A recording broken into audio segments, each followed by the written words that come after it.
สบายดีทุกคนยินดีต้อนรับเข้าสู่ช่องพายลินเดลี่มื้อนี้เฮามารู้จักเกี่ยวกับวิธีเฮ็ดคลิปลงเพจใน Facebook ที่ทุกคนอยากรู้กันและก็สงสัยกันว่าเฮ็ดวิธีใดอยากได้คลิปลงแบบนี้ปากเฮามาเรียนรู้กันอันนี้สิเป็นวิธีเฮ็ดของ Android เด้อทุกคนบ่ว่าสิเป็นทุกรุ่นของ Android ก็สามารถเฮ็ดได้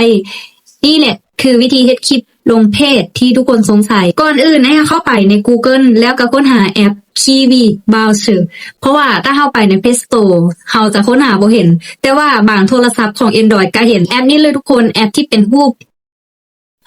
ขึ้นนกนี่แหละทุกคนตอนนี้เรากำลังท่าในการดาวน์โหลด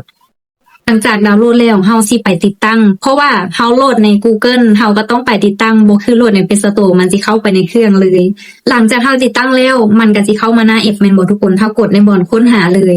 เขียนคำว่า Puppeet V2 แล้วมันก็สิเด้งมาหน้านี้ทุกคนแล้วเรากดเข้าไปเลยทุกคนให้เรากดไปอันแรกเลยทุกคนลิงก์1เด้อกดลิงก์แรกเลยกดลิงก์แรกแล้วมันจะเข้ามาหน้านี้ทุกคน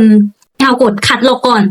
คัดลอกอันที่1แล้วก็กดดาวน์โหลดซ้ำนี้มันก็จะมีไฟล์แล้วกดเข้ามาในแอป TV Browser แล้วค้นหาคำว่า Puppeet V2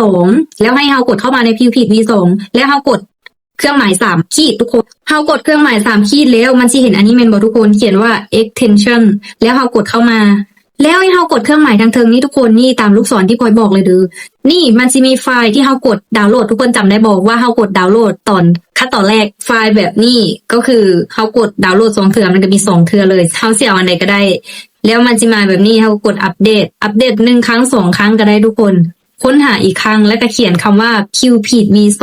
ให้เรากดไปในอันเหลืองๆที่ขึ้นมาเลยทุกคนแล้วให้เรากด Sign In เลยทุกคนเป็นอีเมลของเราที่ใช้อยู่ทุกคนค้นหาคำว่า Puppeet V2 คือเก่าแล้วก็กดเข้าไปให้เรากดไปในอันเหลืองๆที่ขึ้นมาเลยทุกคนกดเข้ามาแล้วมันสิล็อกอินเข้า Facebook ของเรารหัส Facebook ของเราเข้าไปมาฮอดหน้า Facebook กันแล้วทุกคนแล้วก็เข้ามา TV Browser ก็คือล็อกอินเข้า Facebook แล้วคือค้นหาคำว่า Puppeet V2 คือเก่าแล้วก็กดเข้าไป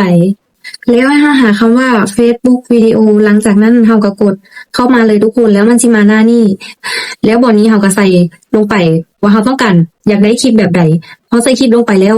อันข้างล่าง2ห้องก็ต้องได้เขียนเด้อทุกคนถ้าโบเขียนเร็วเราจะบ่สามารถโพสต์ได้เลย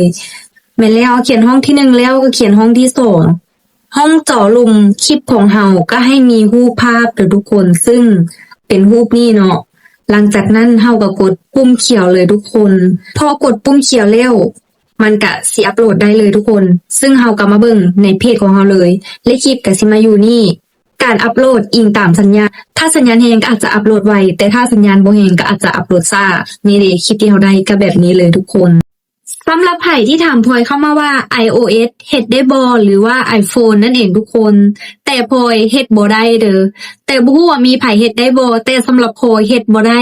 สามารถเฮ็ดได้แต่ Android สำหรับพลอยคือ iPhone เฮ็ดบ่ได้คือพลอยเฮ็ดได้เฉพาะ Android เท่านั้นถ้าไผเฮ็ดได้ก็อย่าลืมคอมเมนต์บอกพลอยหน่อยเด้อว่า iOS เฮาก็เฮ็ดได้เฮ็ดแบบนี้